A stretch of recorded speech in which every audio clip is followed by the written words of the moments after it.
Welcome back to another episode of Hurdle the Line. This is your week 9 preview show brought to you by the AAW Network. I am your host Fletch, and as always, I am joined by Carl and Sam. How are we, gents? All good, mate. Yeah, all good. Team was on a bye, so I didn't have any worries this weekend. It was great. It's what the probably the best weekend for just being able to actually watch college football, well, NFL without having to worry about your team doing well or such. College football? Despite the fact every single game was a blowout. Nearly every game was a blowout anyway. Well, we need to get you. We need to get. You've got too much college football on the brain, Sam. We need to get you an outlet to talk about college No, football somewhere. We are, as mentioned, into week 9 of the NFL season. As of the end of this weekend, we will be halfway through the regular season. Where is the time going? And there is so much to talk about during this week's episode. We're going to cover some halfway through the season MVP candidates. We're going to cover some divisional predictions, see where each division's at. And now the Jets have won.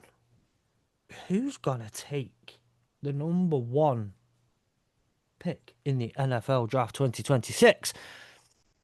Before we get Wow, into it shaking though, my boots. don't forget to follow us and the AAW network on social media, and you can join our free to join Discord server as well. You can find all the relevant links and information in the description of this episode. If you are on YouTube, they are below Sam and Carl's gorgeous faces and below mine as well. That's not included in the same bracket of faces. If you are listening on Spotify or Apple, then congratulations, you don't get to see my face. And you will also find them inside the application in which you are listening on.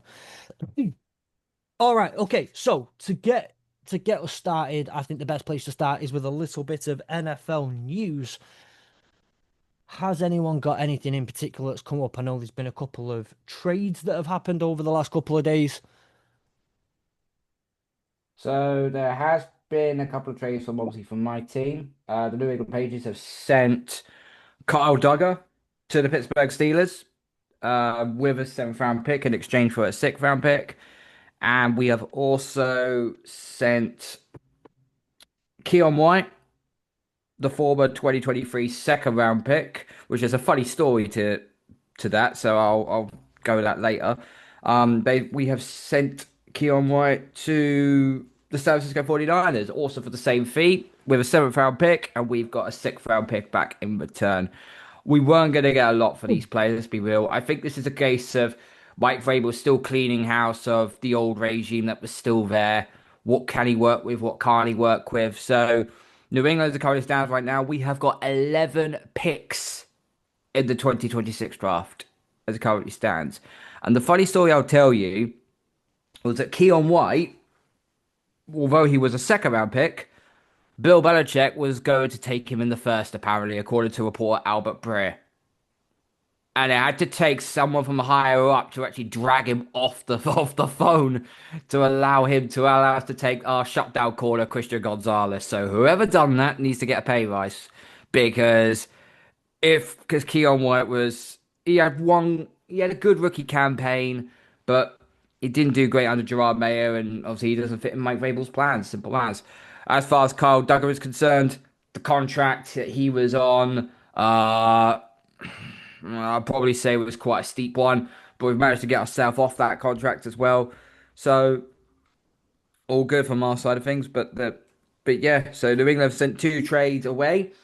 That means that, but they are on the hunt for getting someone or somebody. So we'll see what happens further down the road on that one. Cool. I know I saw CJ Gardner Johnson has gone to the Bears. Hmm. hmm Um, Nice to see him back in the NFC North again. Nice to see it's not for the Lions. Any John others? John John Wolford has gone to the Vikings, the former Rams quarterback, well, the former Rams backup quarterback, and I think he was at the Jags as well. So he's joined the practice squad. Um, we've obviously traded with the uh Titans to get John. Is it no? McCreary, is it Rob McCreary? Roger Yeah, McCreary from the Roger Titans. McCreary. So we've basically given them back their sixth round pick that we got from them and gained a seventh in return, which will add a lovely bit of depth to our team at probably our weakest position. There was some other news that I've seen. So Pat Satan has been placed on IR, which obviously is a huge loss for the Broncos. After he sort of managed to get that pectoral injury where he just basically trying to make a tackle in the end zone, just kind of flopped and never really fully got back up. Probably the biggest news I think that I saw this week was that Aiden Hutchinson signed a 4-year, $180 million deal. Well Which was it? 141 million was 141 guaranteed. million guaranteed. Yes, sir. Yeah. Yeah. So that makes him one of the best paid stars in or edge rushers ever, I think. Yep. And to be fair, he deserves it. He's an absolute beast. We were chatting in our group chat about this, and I think most of us have him as probably one of the top three edge rushers in the league. And I don't think there's many that'll dispute that. The other bit of news that I've seen is the NFL and the USSA announced the 2025 nominees from across the league for the Salute to Service Award. I haven't actually seen who they've nominated, but just to say that obviously that is something that has happened. Just having a quick look to see if Khalil Shakir has been nominated for the Bills. Just to kind of go through our teams as quickly as I can. Jack Campbell's been given is the nominee for the Lions. For the Patriots, do you know who the Patriots one is? I haven't seen anything. Hang on, let me just look on Patriots.com. It might be on there. When was this announced, sorry, Sam? 29th of October. It's only just been announced. I don't know if they've actually announced the full list as of yet. I just know that. Oh, here we go. I can just go on the website and have a look. Meet the nominees. Nothing on Patriots.com as far as I can see at the minute. So, Patriots, here we go. Fred Waggett, the team staff member, is the nominee for this year for the Patriots. Let me just double check the Lions. I might have been wrong before. Jack Campbell. I know, but I'm not sure if it was. Yeah, it is Jack Campbell.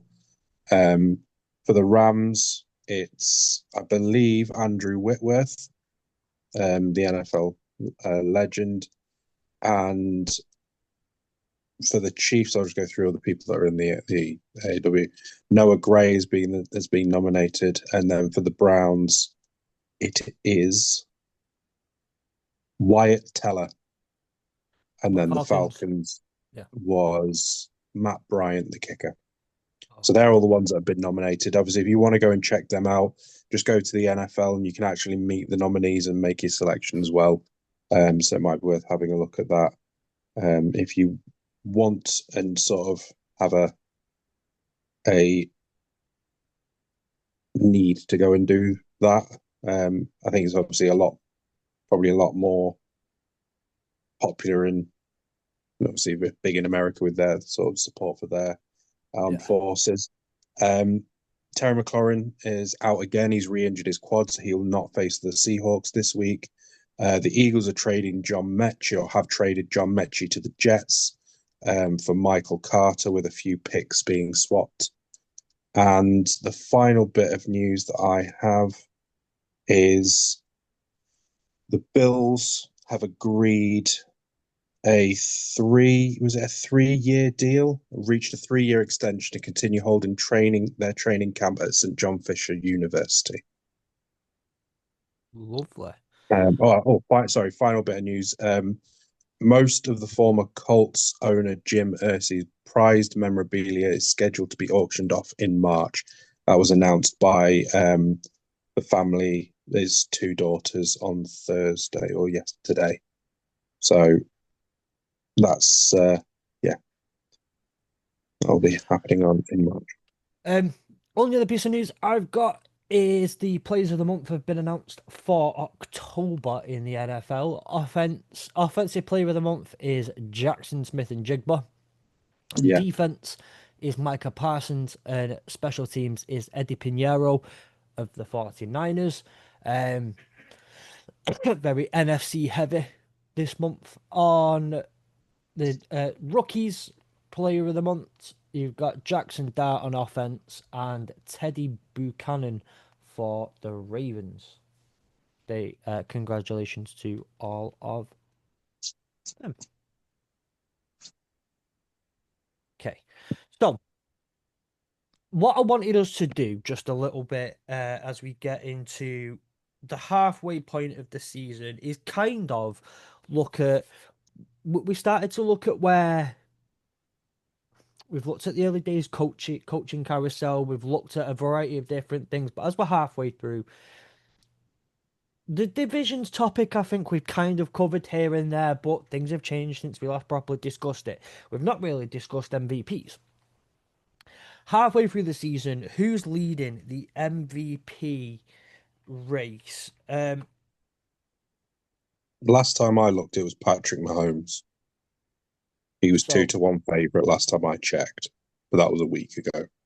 yeah. So I'm looking on. No, am I? No, apparently NordVPN will not allow me to look at that page. Um. I can look at the ones on Bet365. Normally have them. Okay. Right now, okay. I've got one of the uh, aggregator ones. On 365, I mean, it seems pretty much consensus all the way through in terms of the order.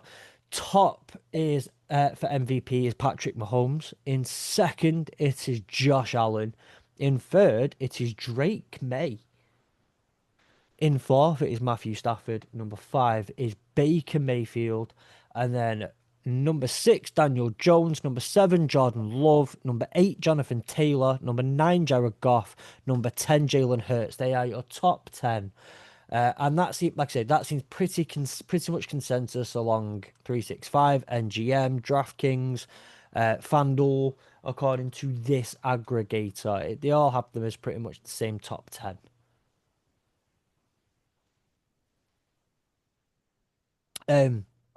How are like do are there any shocks, I think, to start off with? Are there any real shocks that are in that list? They don't have to be shocks to be in the top 10, but where they are in the top 10, for example, Drake May as MVP. Does are you is it odd to see Drake May so high? Carl, I mean, His performances have shown that he does deserve to be up there right now. Drake May's having such an established season. He's having the sort of season that Josh Allen had in his second year where he took off. So far this year he scored 15 touchdowns, three interceptions, completion percentage just over 75%. Um, and he's been absolutely phenomenal for us. His passer rate is 87.5 at the minute. So just over 2,000 yards passing in a minute. We're only just managed to get halfway. We're almost to start halfway through the season as well. And he's just getting better and better as it goes along. He's had some stiff tests along the way, done defensively, not just overall teams. I know people are going to say, "Oh, we played a bunch of weak teams." First of all, it's not our fault the NFL gave us the second easiest schedule with the NFL. When you finish 4-13 with Gerard Mayo and you're assuming chaos, that's what you're going to get delivered. And also, two things can be true at the same time. You can only beat what's put in front of you. And New England, and whoever New England have to face, they've been beaten with Drake May. It's also how much he's elevated the receiving room as well. The likes of Butte, the likes of Austin Hooper, the likes of Pop Douglas.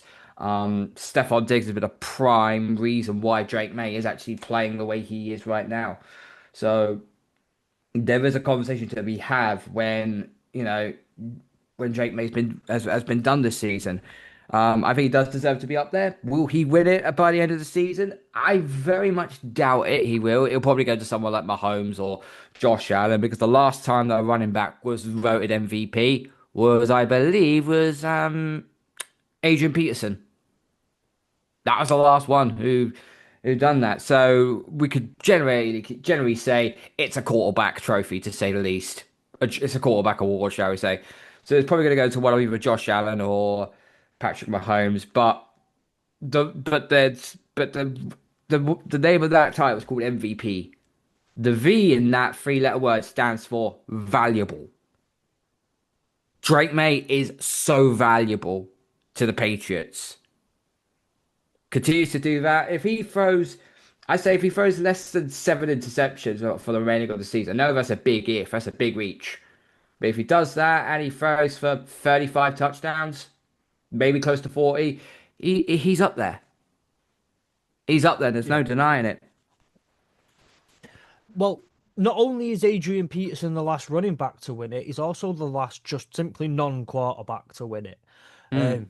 Back in 2012. Even before that, it was LaDainian Tomlinson, who was the last non-quarterback to win the award. Like it's yeah, it is absolutely a quarterback award. Sam, like as we look at that award, I mean, Matthew Stafford there at number 4 as well. Um, given the problems pre-season with his back and people questioning how much he's got left in the tank, can he really continue? Top 4 in the MVP race right now. Got to be feeling pretty good. Although what I will say is it not in any sort of like Matthew Stafford, but outside of Mahomes, Allen, May, it's then a big jump in any odds to then 4th Mm. and beyond. I mean, the thing that I have an issue with, Matt Stafford is thrown for the most touchdowns. Yep. He has the 2 less interceptions than Patrick Mahomes, who is currently favourite. His passer rating is better than Patrick Mahomes. Yep. The only and his yards per game is 4 yards more per game. And this is a quarterback who realistically doesn't have the ability to scramble like Patrick Mahomes does.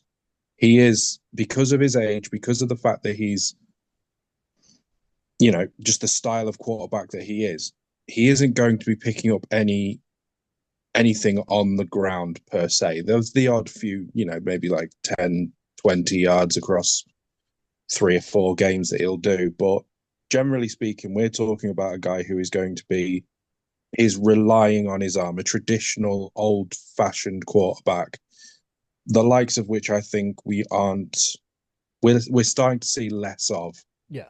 And I think he's being slept on a bit because of the fact that I think, the likes of Patrick Mahomes are having very good seasons. I think,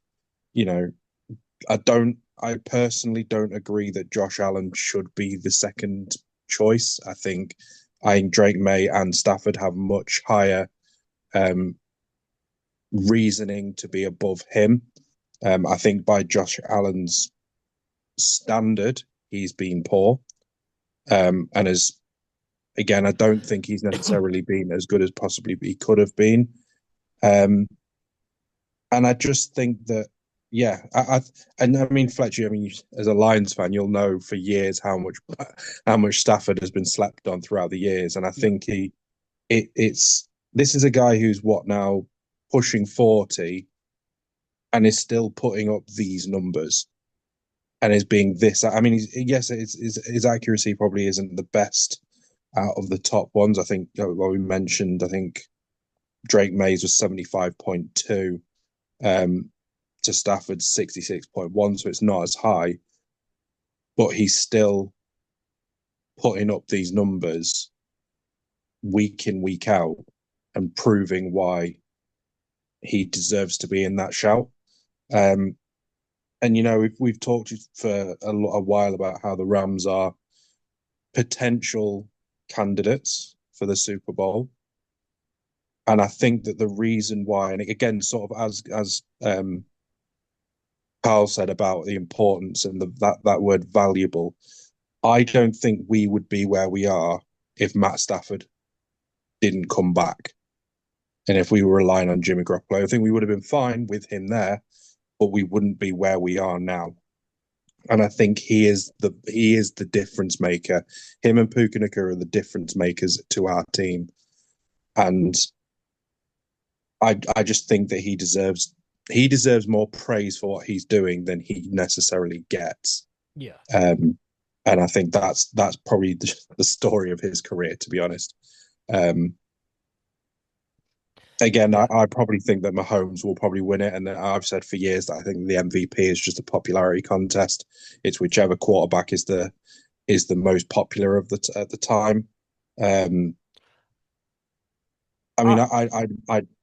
maybe apart from before last week, I'd have made a huge case for Baker Mayfield being in that conversation, given the situation that he's had to deal with, and still put that team on his back and win games. Yeah. And I still think that he should be within that conversation, but I just think it's I've joked on that this should be renamed the MPQ QBP, the most popular quarterback award, because that's all it is to me. Yeah, I absolutely I get exactly where you're coming from, and it can even be said about, say, the Heisman Trophy, for which, by the way, if you enjoy things like college football and the Heisman Trophy, check out the College Football UK podcast, also on the AAW network, in which we had the discussion yesterday about the Heisman Trophy and how it very much is in very similar form. It seems to feel like a quarterback award. At the end of the day, if I to slightly defend that position of why like the quarterback is the most valuable position, and there's all that goes on around it, and the players who stand out the most in terms of how that gets looked upon is the quarterback.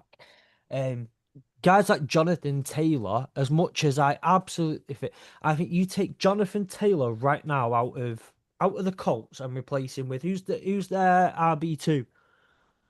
Do we know who the Colts RB2 is? Is it Naheem Hines? Sounds like the Naheem Hines, yeah. Yeah, okay, Naheem Hines. If you put Naheem Hines in instead, the Colts fall apart. I think the entire thing falls apart. I'm not saying Daniel Jones all of a sudden becomes absolutely terrible, but you take away that explosive. He definitely leans on having such a good running game. Shane Steichen, and I was watching, believe it or not, this really long, really good video about the Colts offense, and it was all from schematic and tape and showing you all the different concepts that they're running. Shout out to Shane Steichen, by the way, who I think should be coach of the year, head coach of the year, absolutely, because the schemes he's running are incredible. But they allowed Daniel Jones to play simple football and keep it nice, keep it. He's still making some very high quality throws. I'm not taking anything away from Daniel Jones. He's still got to make the plays, and some of the throws that he's making are fantastic. But you take Jonathan Taylor out, put Naheem Hines in, the running game is not nearly as effective. It collapses the whole scheme. It's DJ Giddens is the backup, so he's a rookie as the secondary. You sure about that? Okay, but he's the one that has the second most yards on that team of 66. Well, I've got on my list on here, and it could be wrong. I don't know when this is updated by. Jonathan Taylor was the RB1, Khalil Herbert is the RB2, Trey Sermon is RB3, and Tyler Goodson is running back 4. This is this year. I'm just going based upon rushing yards. So the one who's had the second most attempts after Jonathan Taylor is DJ Giddens with 18 attempts, across 7 games, and for 66 yards. So he essentially is the RB2. based upon game involvement. But that, I mean, it's a dwarf in comparison because Jonathan Taylor has 143 carries for 850 yards. So Yes. Yeah. um, he's average. So It's mad how he's averaging. What is it, 106 yards a game? Yeah, it's Yeah, just ridiculous. it's No, nuts. no, he's unable to stop. Unable to stop the guy. He has a perfectly good case to be MVP, but unfortunately, this is a quarterback award at the end of the day. I Now, can think. he now can he get offensive player of the year? Absolutely. That's I, definitely an award he can definitely get. I think on the conversation of MVP, does what does a running back or a wide receiver have to do to win it? Because I think the wide receiver is a You hard one because essentially you're relying on a quarterback. So the quarterback of the best wide receiver is probably going to win it on that case. well, The I only think. Sorry, go on. I was going to say the only way that I can see a running back doing it, it's very similar to what we've seen in college football with Ashton Janty Yeah, last well, year. that was You have to exactly what I have was a going to say. record-breaking season. That's exactly what I was going to say. You have to have a historical season to be truly considered for the MVP. Mhm. I mean, Saquon Barkley last year. I Was it think it's 2006 yards he ran for? it was yeah he was having nuts numbers on the ground, but also he was the face of that team. Mm. And you can't tell me Jalen Hurts was not the face of that team. It was all Saquon Barkley. It was the backwards hurdle. It was all these different things that he was doing. And this is why I'm gonna double down on agreeing with you on a certain point that you make as well. Um, but the quarterback way to be a running back and to be truly in the face for a trophy like so like the MVP, you have to be putting up ridiculous numbers, generational numbers. You have to at least be coming close to Barry Sanders records, Emmitt Smith records. Guys like that, you have to be coming at least close. Adrian Peterson records, all that sort of stuff. But also, sorry, one of the things I think you need to be doing, and this is where I'm going to double. There is a level of popularity, and I don't mean it to an extent. I don't think it's just if it was an overall popularity contest and that was it, Travis Kelce would win it. Mm. Because if it was a true popularity contest, all the votes that would be coming in would just be because he's got the brand. The moment he's the brand, he's the one that the NFL needs to get all this going. But you have to have some sort of marketing and hype and all that kind of value behind you in terms of media attention. It's AP that vote on it. This is Hmm. media that vote on it. This is Mm. journalists that vote on it. So while obviously you can't just turn around and put anyone in there just because they're popular and they do really well on clicks, you have to have the performance side of it, absolutely. But part of what's going to go into it and why I think Jonathan Taylor's not going to come close to touching top five, even though the numbers he's putting up, how genuinely important he is to that team, and how you pull him out, the whole thing can implode. Unlike most other players, obviously Patrick Mahomes is different. Matthew Stafford, I think you just put any random QB in there, they're not going to perform as well, but they'll still see some success with the talent that's around him. You pull Jonathan Taylor out, the Colts collapse. Jonathan Taylor is in Indianapolis. Jonathan Taylor is okay. The Colts are 6-2, 7-1 even, but they don't pull the media numbers. They don't get the eyes on them. They don't get all the. He's not being consistently watched, and I think to be fair to a lot of AP voters, whether it's Heisman, but for Heisman or the MVP, whether it's these journalists who cover all of college football or not, apart from the AAW network and College Football UK, we cover every team all the time in completely like just ridiculously good levels. It's so hard to keep on top of all 32 teams.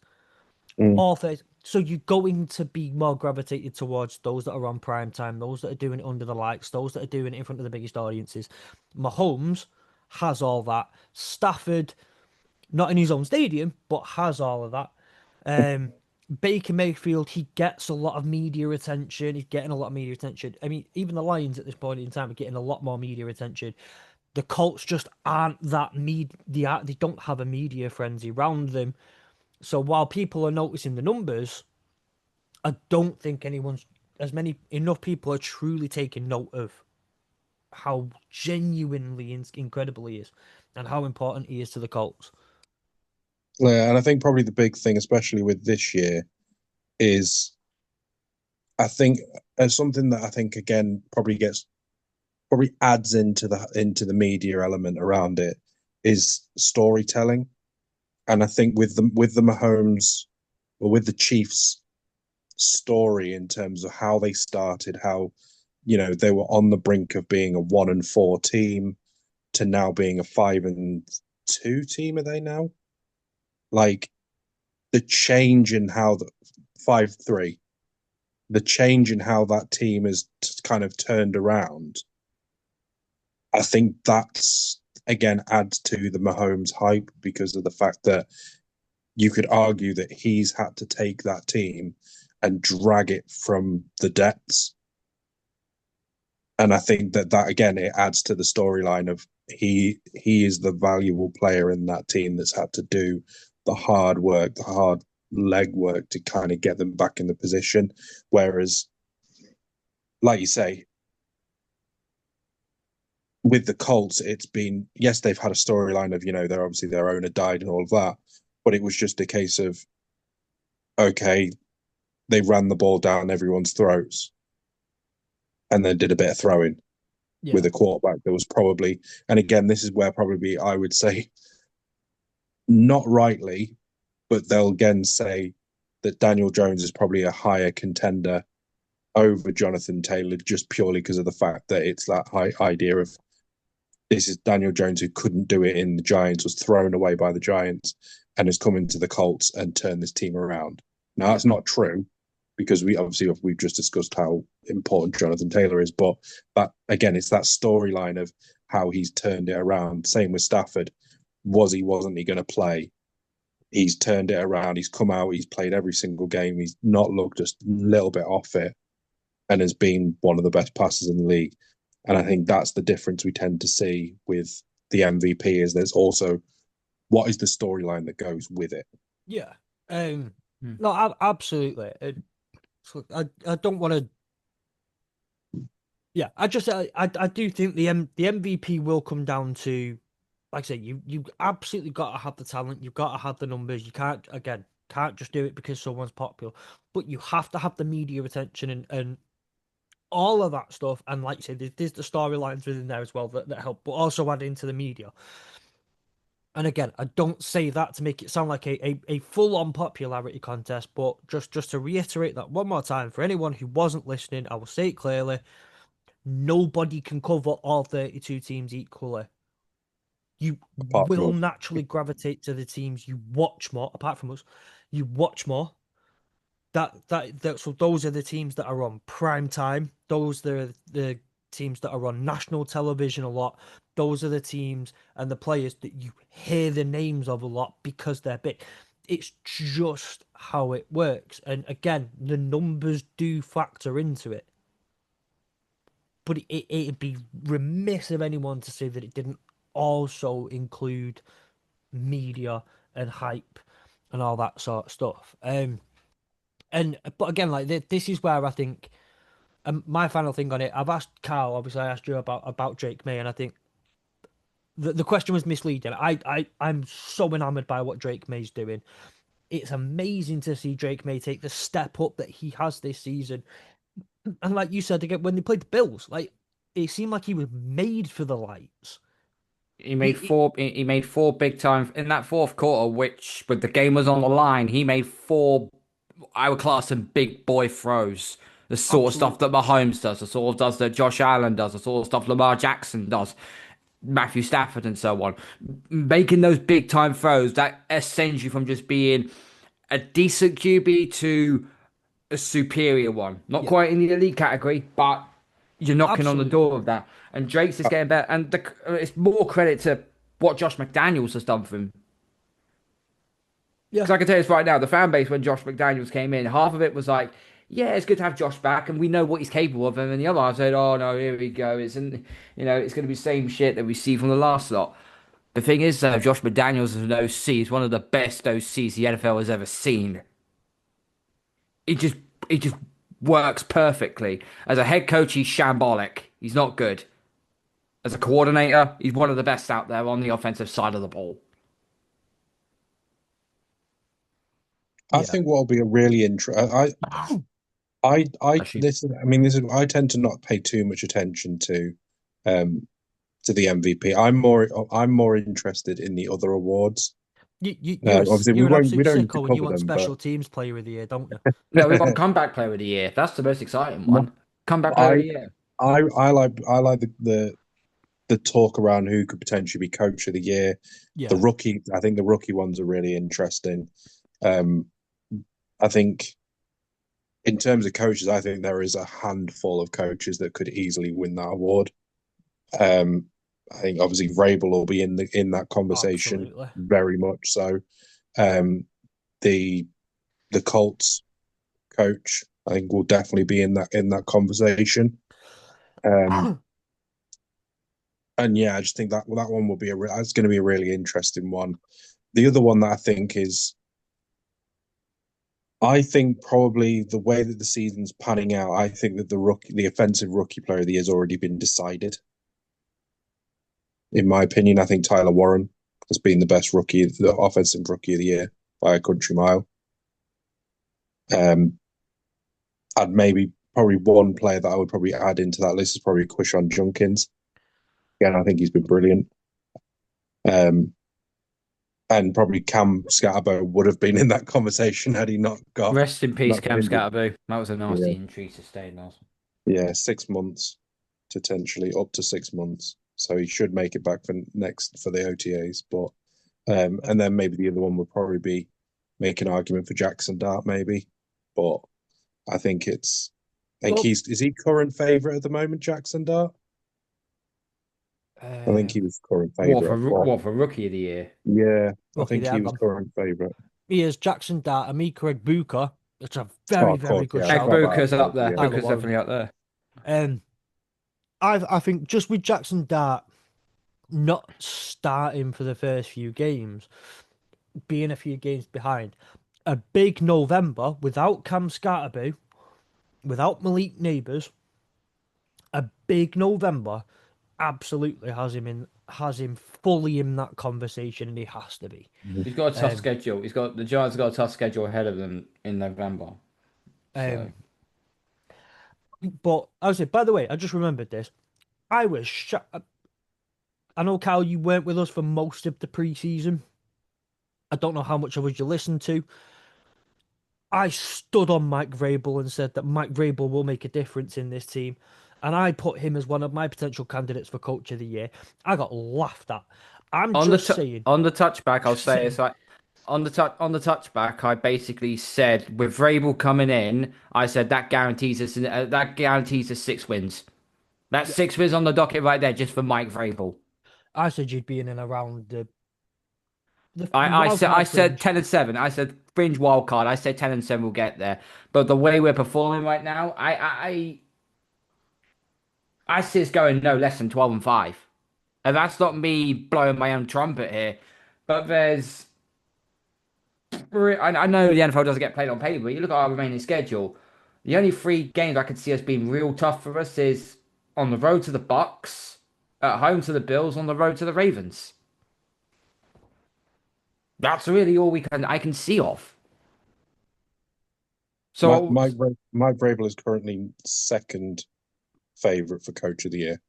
I think it's between him and Shane Steichen. Yeah, has to be. It has to be.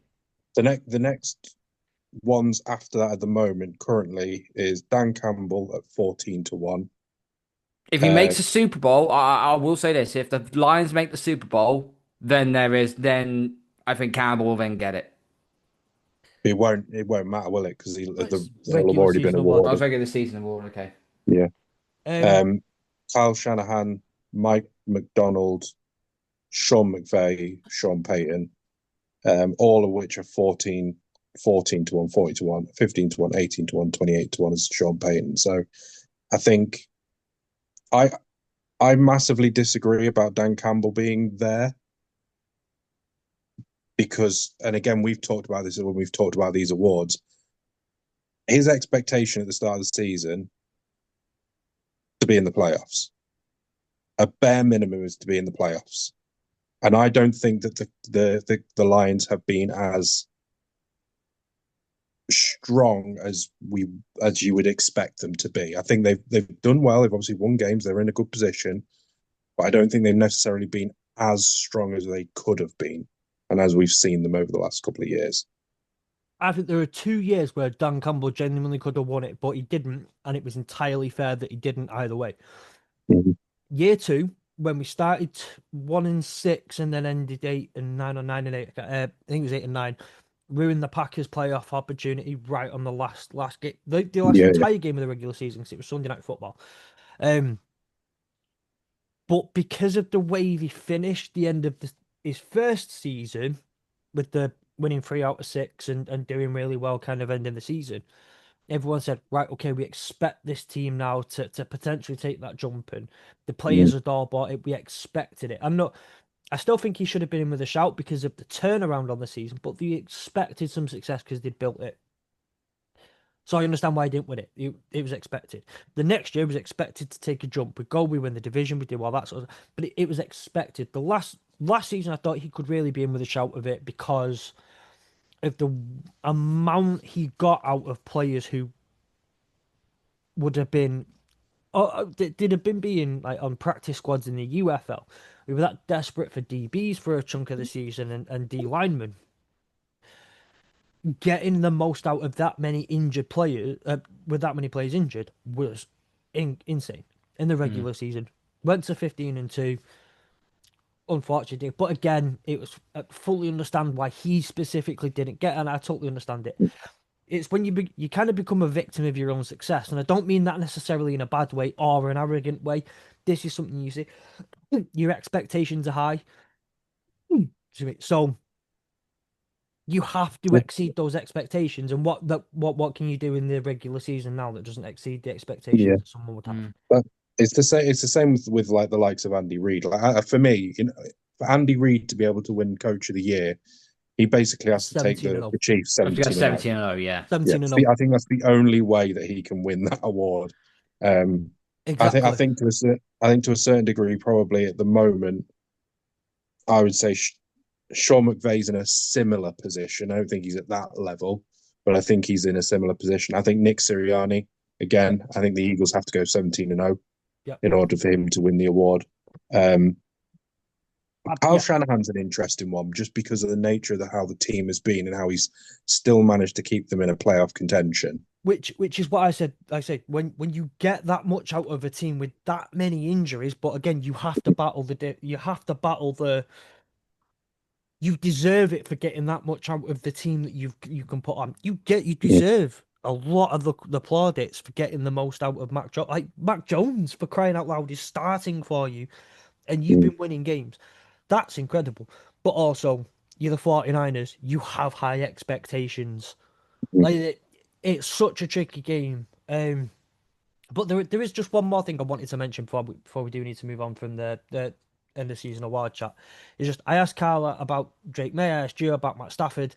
I'm gonna mention this one really quick point about the Lions is that I see a point where not many Lions players truly can be MVPs, and I noticed want to just note that Jared Goff is our highest and he's 9th in the list, and I don't see any. Part of it is because I'm going to be really arrogant here. We've got that much talent, especially on offense. No one can run away and be the absolute best player. Jameer, if every single one of those players can have a bad game, and the team's fine. If Jonathan Taylor has a bad game, I've just said I genuinely think the Colts could collapse even in that game. If Jahmyr Gibbs has a bad game, it's fine. David Montgomery will stand up. If Amon-Ra St. Brown has a bad game, it's fine. Sam Laporta will step up. James, you can get Jameson Williams involved. You can get the running game will step up.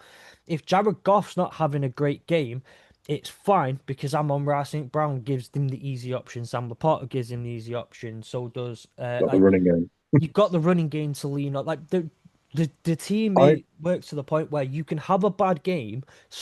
One player can have a bad game. You still win a game and look good. So you can kind of realistically say Amon-Ra St. Brown isn't the most valuable player. Jared Goff isn't the most valuable player because everyone has a pretty equal share in the value. Yeah, I agree with that. It's I think if Jared Goff went down injured, I think you would manage with another quarterback in that system Apart from perfectly Hendon fine Hooker, because they'd that have was terrible. having that much around him, Yeah, whoever it is, they'd benefit. Unless it was someone like Hendon Hooker, and we know, yeah. not talk about Um, him.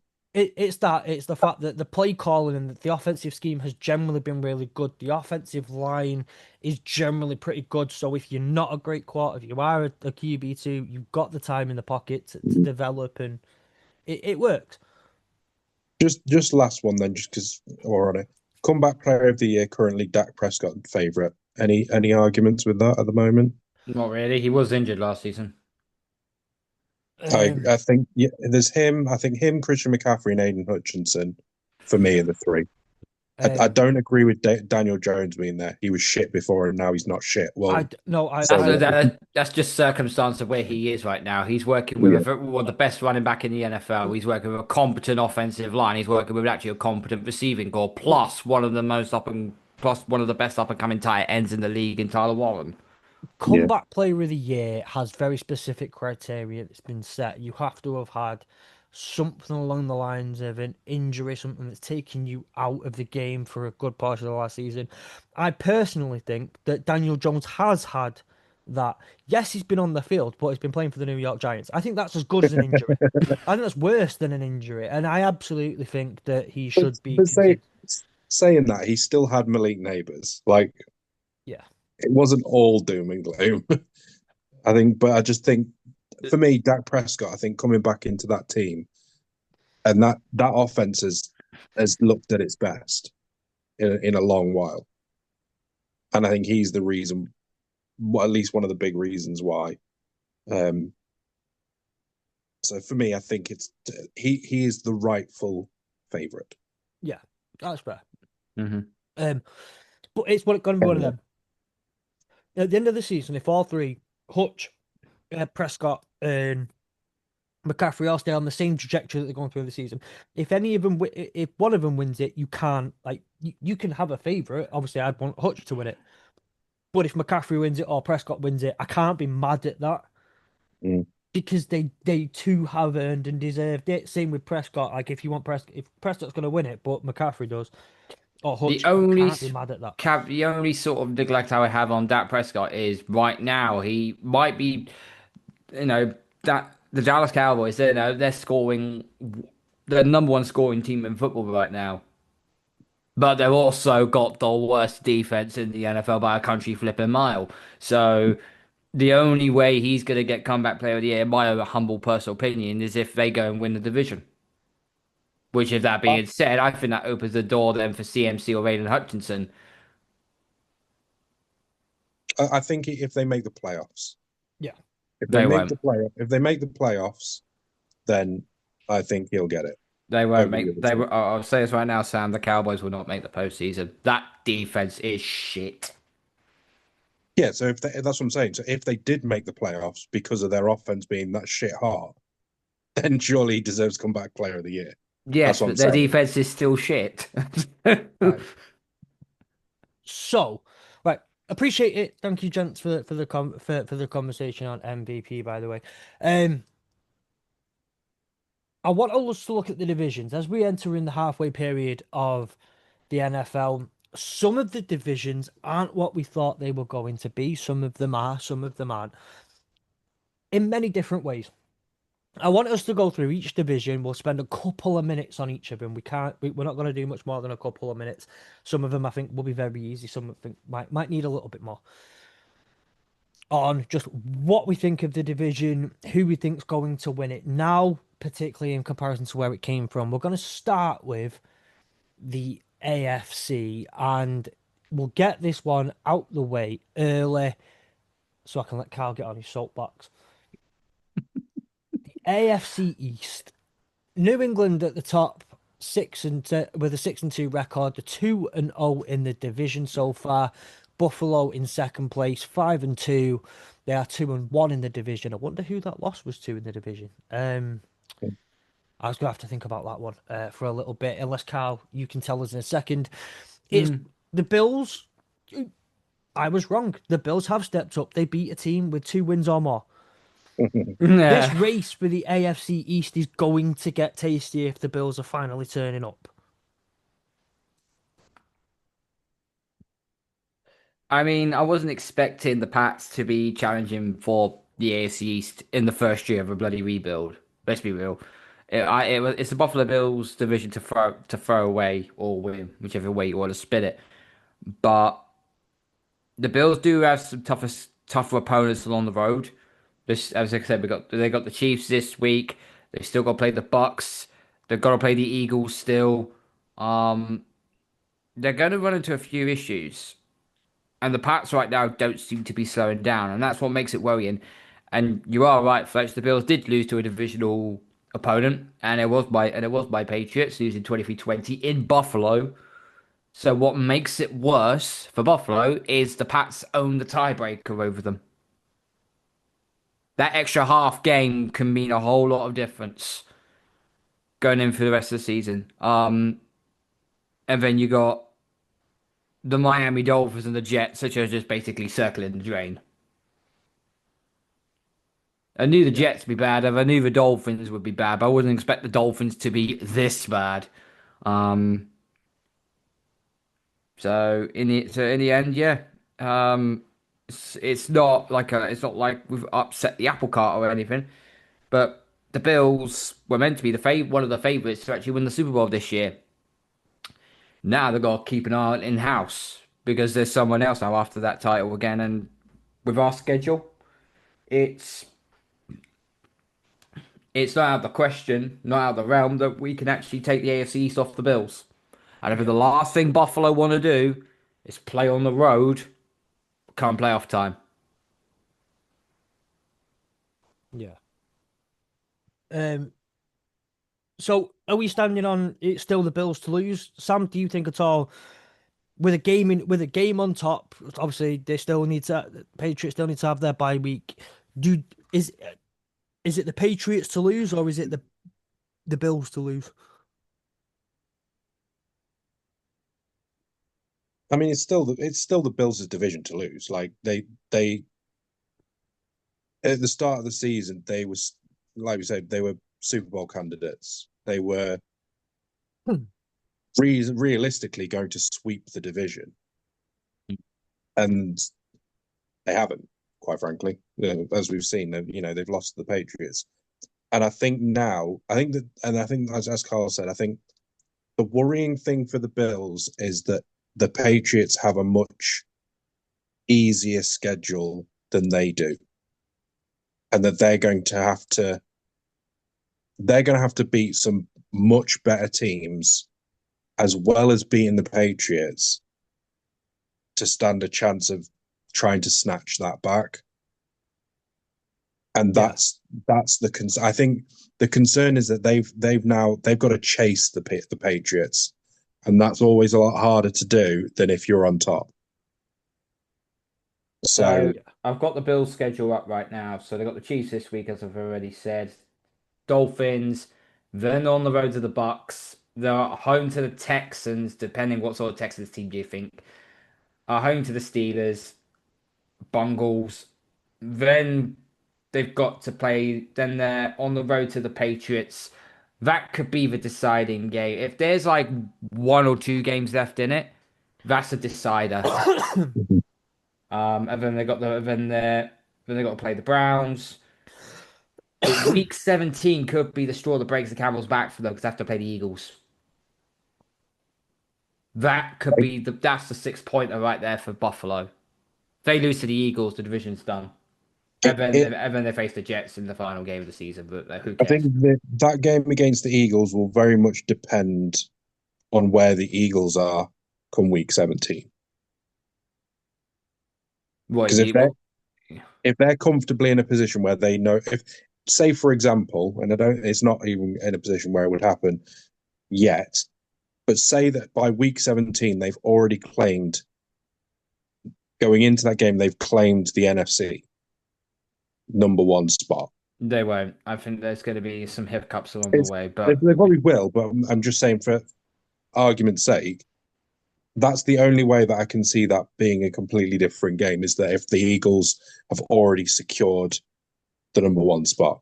so you're saying the Eagles will have 3 weeks off before they. So say if they're going to week 17, then the NFC is sewn up. So you're telling me they're going to have 3 weeks off before playing divisional because it will go week 17, week 18, then wildcard weekend, and then the divisional round.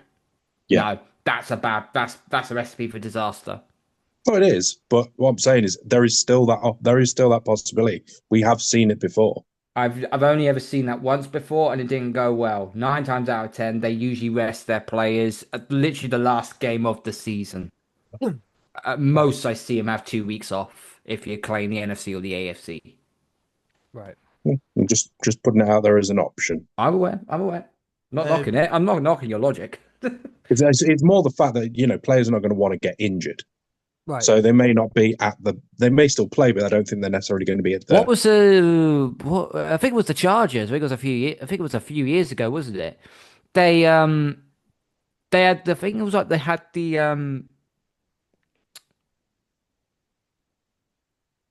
had their first wild card. They had the first wild card sewn up. They played all their starters in week 18, and I think they lost Mike Williams due to injury. And had to play Jacksonville in Jacksonville for the wild card game, 27-0 up. And then they go and have one of the most brutal, funniest, hilarious collapses in NFL history. Um, So right. Okay, I appreciate. I think, like I say, I think we can all stand in agreement. In general, it's the Bills is to lose, but the Patriots are absolutely not going to make it easy for them going forward. Mm-hmm. Next up, we go to the AFC North. Now, the Steelers were running away with it until Sunday Night Football, when the Packers rolled into town, made a point out of it, and beat their former quarterback Aaron Rodgers. Steelers stand top of the division 4-3. However, It's a stinky division. the Frauds. Bengals are right behind them at 3-5. They are Oh, 2-0 come in the on. division. They beat Come the on. Steelers. yeah, What? yeah, but they beat the Steelers because Joe Flacco obviously knows Mike Tomlin's defensive structure inside and out. Um, It's a stinky division. That's what it is. It's a stinky division the Ravens. because, well, you would think that the Ravens. Obviously, we don't know how they're going. I think this week is going to be a bit of a litmus test for them into whether they can actually even stand a chance. Because I mean, obviously, I know they won last time they played, but they're 2-5. Lamar's back, I think, this week. He will be. They still stand a chance of making the playoffs. Oh, I think they will. I think they have the chance to, but their margin for error is so slim now.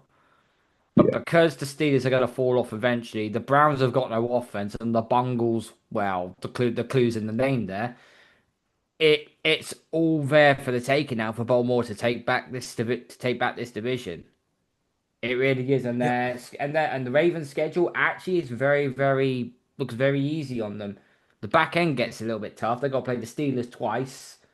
So the next three games is the Dolphins, Vikings, Browns. That's 3-0. I'm not convinced about the Vikings game. I'm more convinced about that than I am the Browns game. I'm not going down that road because I'll piss off the presenter. But either way, yeah. If it's the proper Ravens, then yeah, 3-0. Yeah. But if it's the Ravens of this year, completely different story. It's going to be, Bengals. yeah. Go on, Bengals son. have the Bears bye week Steelers. Yeah, but they're probably going to have Jake Brown in there at quarterback. That's just a loss there. Where is Flacco out injured? Is he? Well, it's 50-50, but when you've got a sprained AC joint, it's not exactly great for your throwing mechanics, is it? As And he's And then 40, and he's 40 for Steelers. Christ's sake. Steelers have got the Colts, the Chargers, and the Bengals, so they could potentially lose two of those games. Potentially. Next Sunday night football is against the Chargers. That's Sunday night football, I think. Yeah, it's It is, it the is. Sunday night prime time. Yeah, Yeah, I mean, it is a weird the fact that it's still this open, like this open. Three teams are somehow within a somewhat of a shot of taking it. Even but I say realistically, not the Browns, but also the Browns are only 2 wins behind Pittsburgh. It's just we're the it's such a Cleveland crazy Browns. division. We're the Cleveland Browns. We have no offense. Our quarterback can only throw 5 yards. But yeah, I think this is just a chaotic division. Right now stands there. Pittsburgh have to lose it, but the Ravens are about to turn up with Lamar Jackson. Like it's going to be a fun one. Moving on to the AFC South, I think this one's going to be a nice and quick one. The Colts have won it. Yep. Yeah, bar a Jonathan Taylor injury. Yeah. Knock on wood. The Colts have won it. The Jags are probably going to slip a little bit. Houston will probably take it into second. Tennessee, Tennessee, I just down. They're down there somewhere. The tits be The tits. tits be titting. The AFC West is a fun one now. The Chiefs are back. I hate to say it. The Chiefs are back. It's now the Chiefs to lose. The Broncos have looked iffy at best. They can't keep it up. The Chargers, again, have had... Sometimes they've looked okay. Sometimes they've looked terrible. The Chiefs are back. It's the Chiefs now. The Chiefs are to lose. Yeah, Yeah. out of all the divisions, the AFC West is quite the fun one. I do feel that's quite the fun one. But That week 11 game is going to be interesting between the Broncos and the Chiefs. Yeah. That's going to be a fun game. That could be a decider. that's if Patrick Sertan's back. If Sertan's back, then yeah, I agree. But that's a big piece of their secondary missed due to injury. It's okay. Jade Barron will step up. Yes, you will. He will indeed. But yeah, for me, this is the Chiefs division to lose. Vegas, they're already 3 games behind the rest of the pack. Geno Smith is the quarterback. That's them done. I feel so sorry for Ashton Genty. I really do. I mean, next year there is every chance Fernando Mendoza will be throwing to him, which we'll talk about it just very, very soon. Next up, let's move on to the NFC. The NFC East. The Eagles have a 3-game lead on the next best, which is the Cowboys. Then it's Washington. Also, the Cowboys have a tie over them, and the Giants are. The Giants, who I, by the way, will say they don't look they look better than 2-6, but the record is 2-6. Yeah. With Scatterboo, yes. With Scatterboo, Yeah. yes. But now I think because I'll say right now, I had Tyron Tracy as my RB2 in my main fantasy league, and he was shambolic. He was awful for me. So when he eventually Scatterboo started to take touches off him. So does Brian Dable's job get saved? So we've talked about before, like Zach Taylor, where we've said the Burrow injury has saved him. Does the neighbours and Scatterboat injuries save Brian Dable? I think it does. I really think it does. Sorry, Carl. The level of the quality of football that they have put on show is better than that record. They look better than that record. I think Brian Daboll absolutely gets the shout to say, look at the product that I have put together. It's just a shame that I've not been able to keep those pieces because those pieces have been destroyed. Like you can't. It's not. Clearly something was working for him, and he's got it going. Mm. So I think it probably does. The only reason why I think they would keep Dable is because of Jackson Dart, because that was his quarterback that he took in the draft. If you fire Dable, the new guy that comes in might want Jackson Dart, might not want Jackson Dart, and you're going back down that carousel all over again. And remember what happened last time? I'll give it a prime example. Mac Jones, rookie season for the Patriots under Josh McDaniels was very, very good. His second season under Matt Patricia, straight down the toilet. That's the only reason why I think they would keep Brian Dable. And if the Giants brass are actually smart, they would keep hold of Dable for Jackson Dart's sake. Yeah. Otherwise, it's going to be another bloody whirlwind for them again the following season. I hope it's not, because they've actually got some good talented pieces around them, and I like their defense as well. Their defense is so underrated. I do also think, I do also think that well, the next 5 games are the 49ers, the Bears, the Packers, the Lions, and the Patriots. That is horrible. They still got to play a like the last 4 games may look a bit better at least on paper. I Um, hate but playing the Giants. It doesn't matter who the that quarterback is. I hate The, playing the se- Giants. the season's over after going into that bye week, realistically, isn't it? probably you have nothing. You're at the point there where it's like, let's just get the best draft pick possible. You're not fighting for They're a going wild card. into that week 18 game just trying to ruin the Cowboys. That's all they want to do. Just ruin the To be fair, Cowboys. how pissed would you be though? Let's face it, the Cowboys probably won't have much to ruin at that point, and it's just what's the Yeah. point? You can't even ruin the Cowboys' day. Um, so I think the NFC East is already decided. I think the streak's broken. yeah, it Yeah. is. It absolutely is. The Eagles going back to back. Next division up is the NFC North. Now this is a fun division, a tough division. No longer are all teams at 500 or above. Sadly, now the Vikings have ruined it. Thanks, Minnesota. But Green Bay have a tie over the Lions. The Lions are 5-2. The Bears are 4-3. We're on a 4-game win streak until they got beat by the Ravens.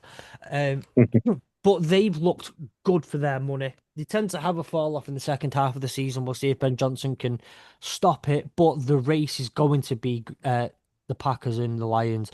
The Packers, for me, have shown the last few weeks that they are vulnerable and can probably be beaten by a team that actually knows what they're doing. So the Cardinals and the Bengals were out with the question. Apparently, the Browns were not out of the question in that conversation. Shout out, Ollie. The Lions will lose games. The Lions will these things will happen. It's going to be one hell of a race, though, I think, for the NFC North that will go down to week 18. And the game on Thanksgiving could mean will mean a lot for this division. To be fair, the Lions running after that sort of week from week 13 onwards is okay. By the Cowboys is quite a horrendous run. Yep. Mm. You're at home to the Packers, at home to the Cowboys, then you've got to go away to the Rams, who are going to be wanting to fight for their division. Yeah, but it's going to be You're full at of home. Lions fans anyway in that stadium. So You're at home to the Steelers, who are going to be fighting for their division. You're then at the Vikings, who doesn't matter where they are in the league, they're going to want to ruin you. They're going to want to ruin your season, and the same with the Bears. Yep. So I think that's. I mean, I've said for a long while the NFC North is probably one of the toughest divisions in the whole of football. Yeah.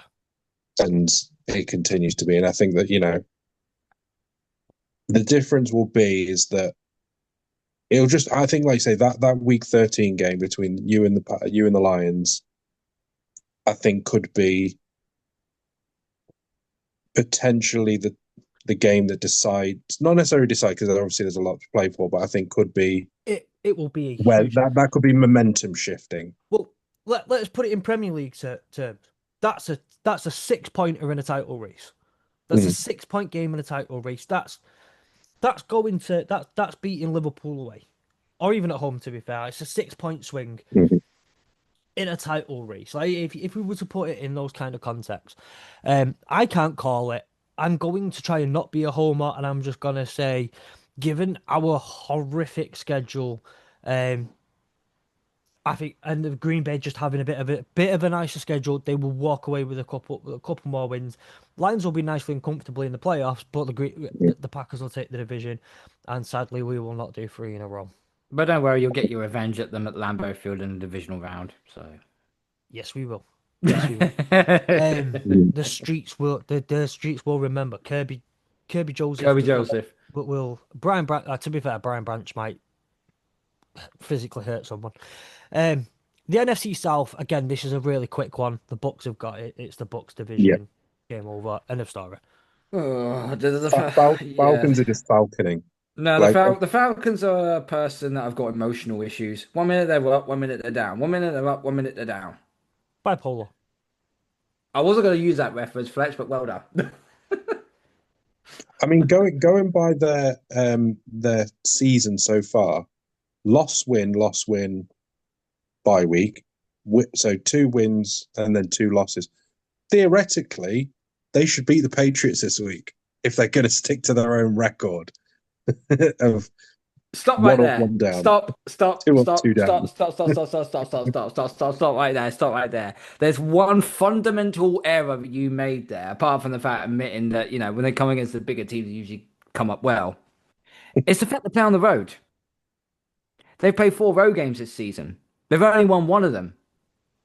And that was indoors at Minnesota. The last 3 away games. That was a horrible game. It was a horrible game. Yeah, it was a horrible game. But they still got the job done. But the other 3 road games have all been outdoors. And they sucked. And apparently, also as well, they... I saw a post earlier on, I think it was yesterday. Apparently, they were practicing indoors in their sheltered area. It's going to be 11 degrees in Foxborough. What the fuck are you doing indoors? Get your asses out on that field. Yeah, the only thing I would say, Carl, is learn from what the Packers did last week. Records are there to be broken. It's the Falcons. Sorry, You said Chapman. the same thing about the Packers, and they won. So Yeah, but just we saying, didn't have we haven't had a give it some record that thought. dates back from 1970. Well, give it some thought. no. But yes, it's the Bucks division to It's lose. Bucks will win the division easy. Yeah. And Whether finally, the Falcons get in postseason or not is another matter. Even the Panthers might get in postseason if they sweep the wild card. No, they won't. and Okay, yeah, maybe another one. one of 2 teams can win the AFC East.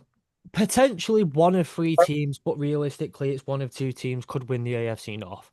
AFC South is decided. The AFC West open to 3 teams potentially, but we'll see. NFC East is done. NFC North is 2.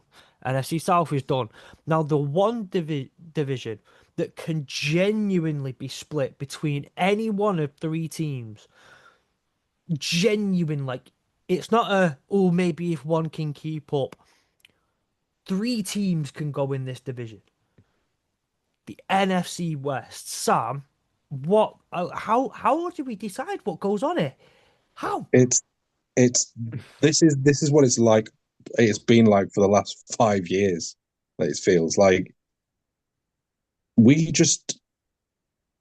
all, especially when it comes to the conference, we all just like to beat each other. We're like just handing out like half wins to each other. Like we'll go up to the Seahawks and beat them, and then we'll be like, "You come down to our stadium. We'll let you have all your fans in the stadium and beat us." For a long time, the Niners have done the double over us, so we've then done the double over the Cardinals because the Cardinals are everyone's little brother, little bitch brother. But yeah, this is such a weird division because The Seahawks have been good.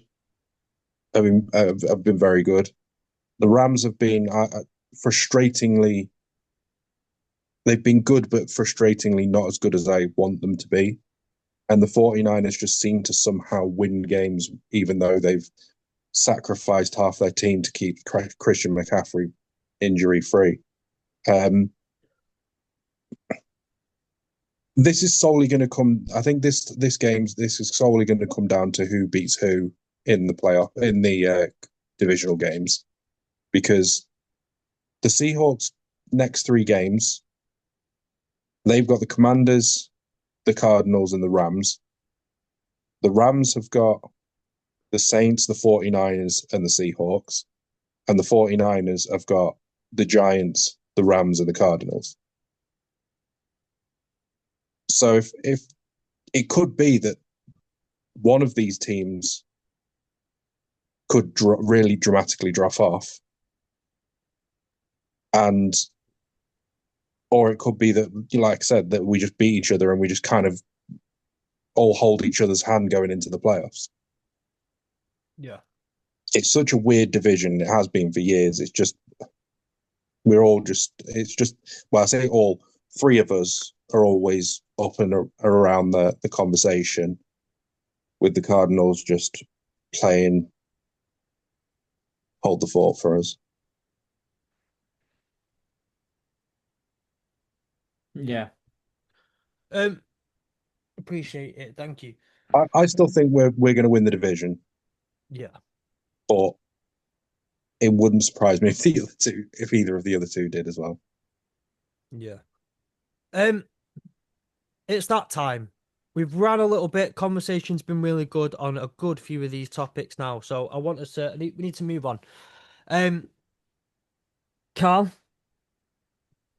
Yep. It's my favourite point of any episode because I get to say the words. Double bomber. Can you please kick us off with your double bomber? And unfortunately, for anyone who's not aware, it is school holidays here, so I have to go and check on my child.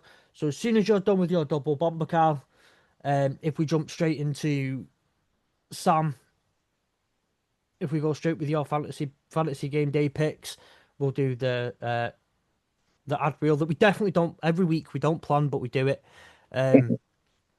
We'll get fantasy game day reeled off anyway. So I will go sort out my child. Carl, double bomber, straight into Sam. Okay, no worries at all. Okay, as Joe, it's now time for the second most important part of this show. It is, of course, my double bomber for all your betting needs. Last week, we had a bit of a snag on both of them. Now, the sevenfold was a bit of a bad one. Obviously, Scatterboo went down with that season-ending injury. That completely derailed the bet on that one. But Bijan Robinson and CMC missed touchdowns, which is quite surprising. In the big bomber one that you missed, only 2 players would have let you down here. George Pickens, of all the players not to get touchdown with George Pickens, fucking hell Pickens, and Chris Olave was the one who I thought Chris Olave was a bit hit and miss. So, Yeah. but everything else, Jonathan Taylor, Tyler Warren didn't get a touchdown as well. I was a bit disappointed about that since the Colts just ran up the score. So Josh Yeah, they Jacobs, could have at DK least Metcalf, given. Rice, They could have. Henry, Javonte It was Williams. It was tight end weekend. They could have at least given it to him, couldn't they? Yeah, it was tight end week. Yeah, my tight end got a touchdown. So happy days for Hunter. I think a lot of them did. A lot of did. just not Tyler Warren. Kittle got a touchdown. I think it was. No, it wasn't Kittle. It was Tungus. Tungus got a touchdown. I think it was for the 49ers now. Dallas got one. Dallas Goedert got one. Yeah. Gadaston from the Chargers. He got one as well. Yeah. So let's start with the small bomber, the sevenfold.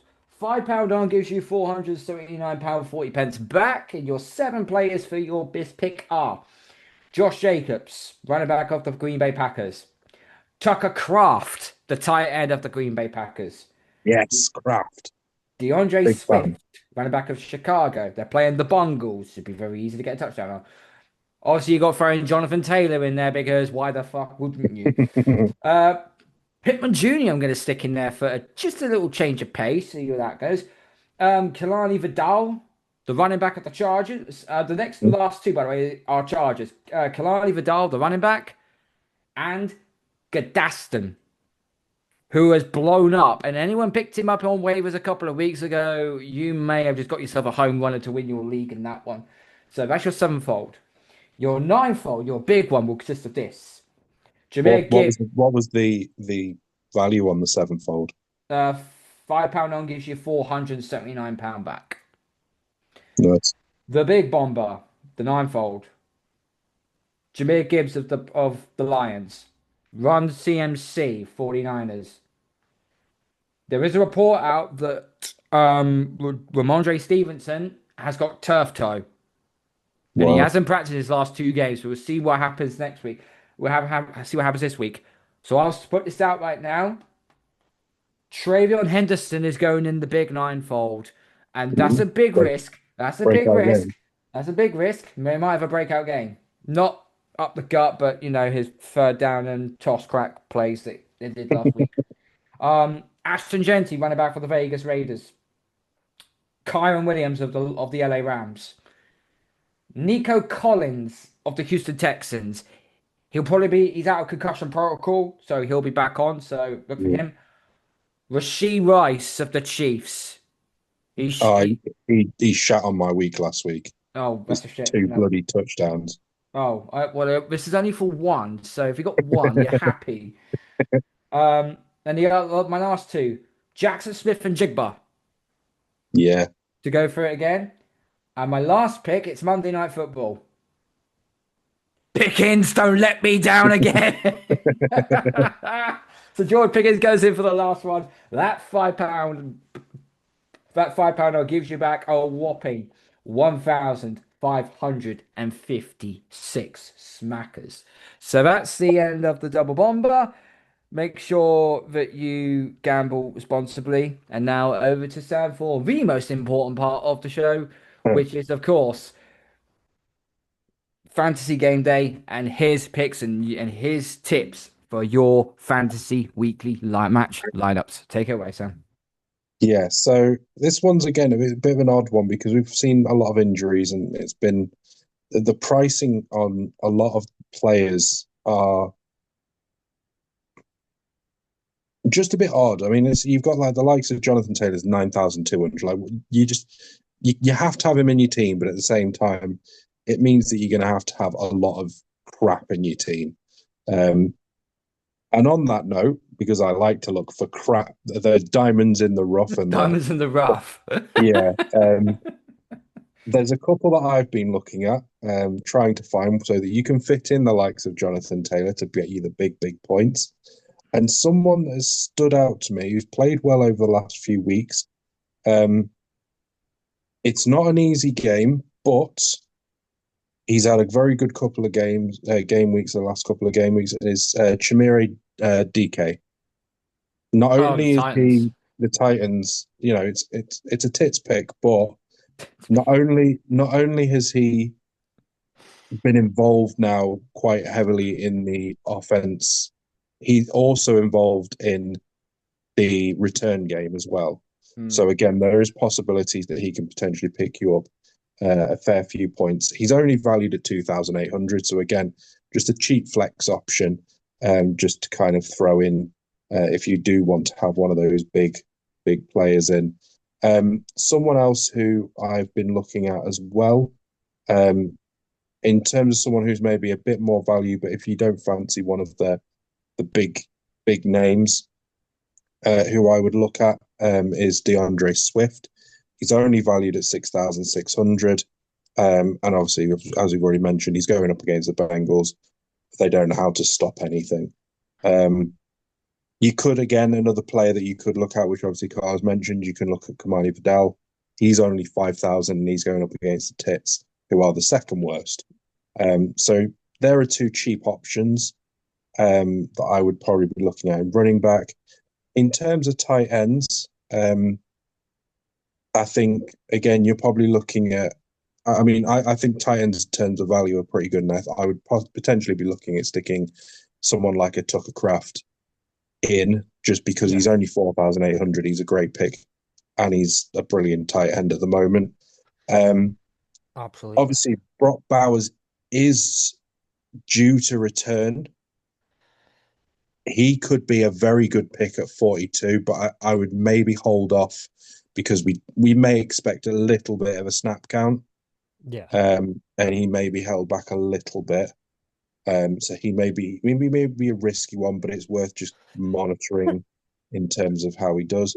Someone that I had down as again a much cheaper pick, is Noah Fant.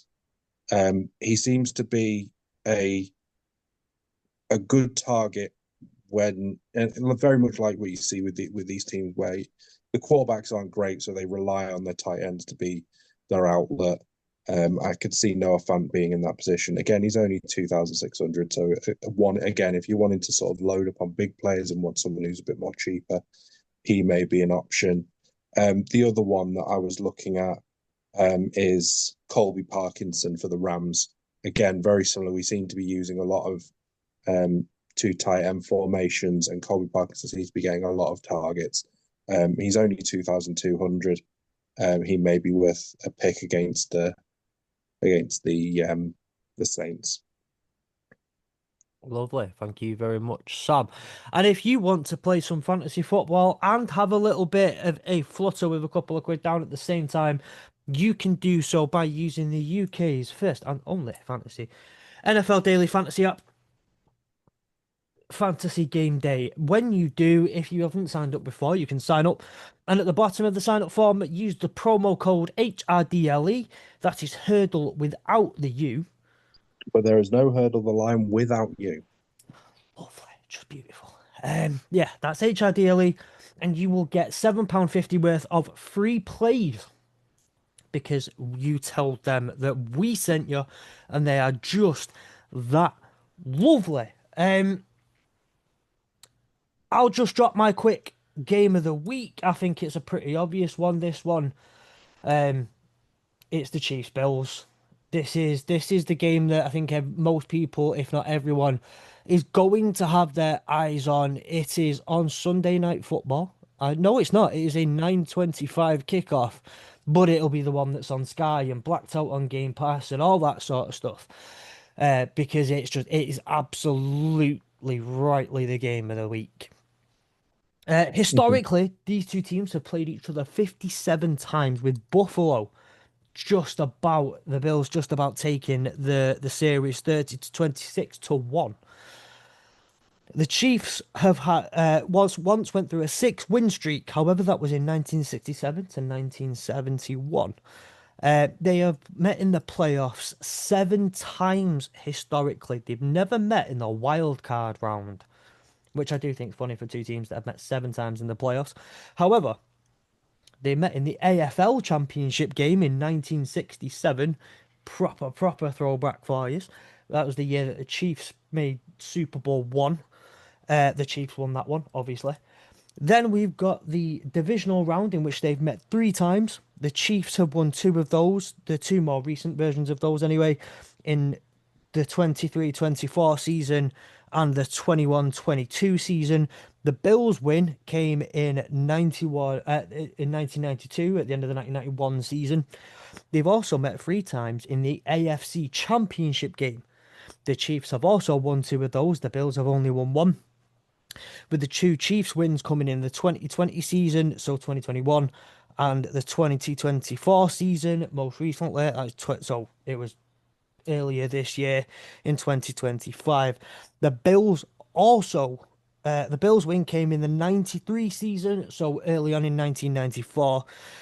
So both Bills playoff wins against the Chiefs came in that run where the Bills went on 4 Super Bowl, went to and lost 4 Super Bowls in a row. Obviously, they've never met in the Super Bowl. Don't think that one should need to be mentioned.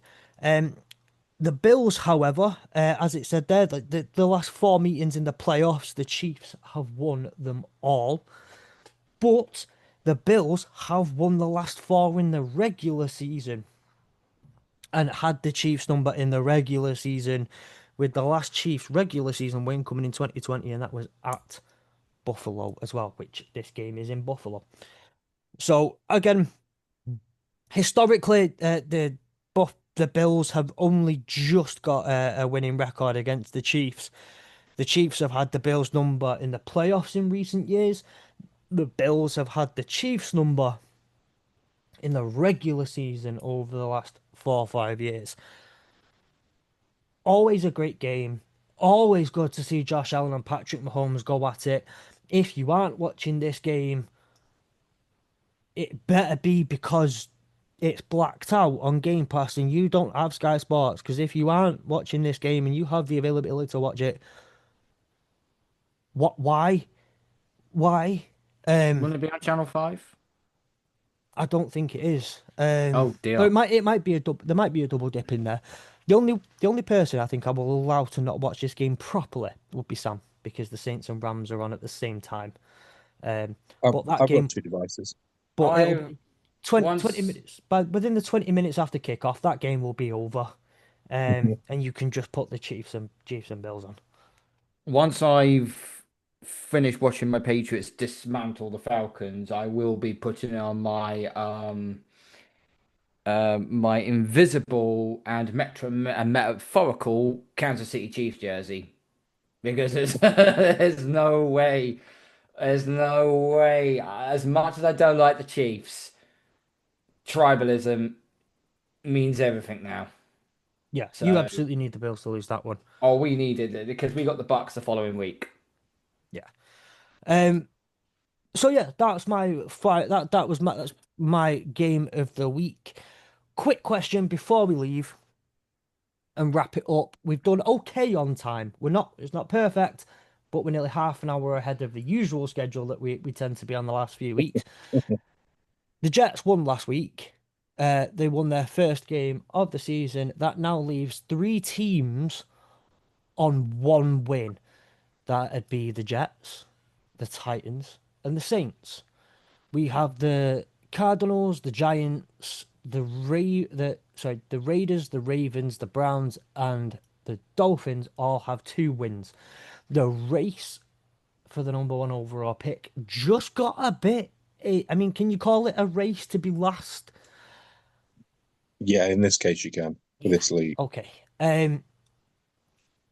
Just really, really quick. I'm going to throw it around the room. Who do you think is going to have the number one overall pick and why? I'm going to start with Carl on this one. Um, I'm gonna probably say the quarterback out of Indiana, Mendoza. I think um, he seems to be the consensus number one pick. I mean, that's But like, but what team is he going to at number what one team's he overall? going to? Is my other question. I mean, life is cruel. So he's probably going to the Jets. Life is cruel. But I'll say this: if the Jets end up with the number one overall pick, and I am the consensus number one pick coming out of college at quarterback, I'm staying in college the next season. If I'm eligible, I'll stay in college the next season because there's no way I'm being drafted by the fucking Jets. Okay. I'll put the Eli Manning. Sam. Doing an Eli Manning, basically, yeah. Yeah. Sam, who takes no I who do I you think to get think number one I overall? think I think the Titans are going to go back to back number one picks. Titans, the Tits. Tits are going to be getting. But they have quarterbacks, so it's more than likely they need a lot. They need a lot on that squad. So if they Could trust in Cam Ward, then they can potentially trade down and Yeah, accumulate some picks. And I yeah, think yeah, that's what we need to. that'd be, I think, the question there, which we'll get into, I think, a lot closer to draft time with all those kind of things. Um, so Carl says the Jets, Sam says the Titans. are you going to say the Aints?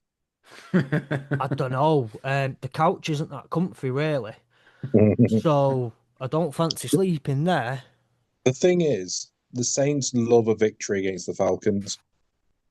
They'll bugger it up. They'll win that one. And the thing is, right? What if and this would be hilarious if Tyler Shook turns up and just balls out, right? He did not perform. He did not perform any better last week as freaking Rattler did. I'm just saying, would it not be hilarious if he did though? I guarantee that he will. Well, he won't this week because he's going to get absolutely destroyed this week. Well, yeah, But obviously. I could see after that bye week, I could see the Saints beating the Falcons because they love to just cause chaos in that division with especially against the Falcons. I can just see them winning that game. That all Or if they depends. don't, That all depends if the Saints haven't traded away Cam Jordan and Demario Davis yet. well, yeah. I Trade mean, deadline's on apparently, Tuesday, so by the looks of it, they're looking to ship half their team, from what I've heard from the Saints. they won't There's get a lot back in return. Shaheed's on his way out, supposedly. I think Ruiz is another one who's been linked with the Seahawks. Honestly, their whole squad's on the trading block. Kamara as well. Yeah. I'd take Kamara. I'd love Kamara on the Pats. Okay. I will. Do you know what? I want to join you there, Sam. I'm going to sit on the tits perch. I get this weird feeling. I'm not saying the Jets have figured everything out, but I get the weird feeling that just I think once you figure out how to win, but could have said this about the tits as well, to be fair, and they haven't. I think there's going to be a couple of they'll get one or two. They'll get up to 3 wins, I think, now from what I saw from. The Jets have got to play the Dolphins and the Saints. They'll win at least one of those two games. Yes, they will. Yes, they will. More then- likely the Saints, probably. And then the Saints, like I say, they've got to play the Falcons and the Dolphins. They'll probably win one of those two games. And they've also got to play the Titans as well. They'll probably beat the Titans. Funnily enough, that Week 17 game, the Titans versus the Saints, could be the deciding game for the number one pick. This league is slowly becoming like the NBA. I swear to God, because there's like 6, 7 really bad teams now which are going to stay really bad. Mm. And then the top just levels itself off. That could be, and I might predict this now, the 2025 NFL good game for all the wrong reasons. And that could be the season MVP of good game for all the wrong reasons. The Saints Titans in Week 17. The Super Tank Bowl. It's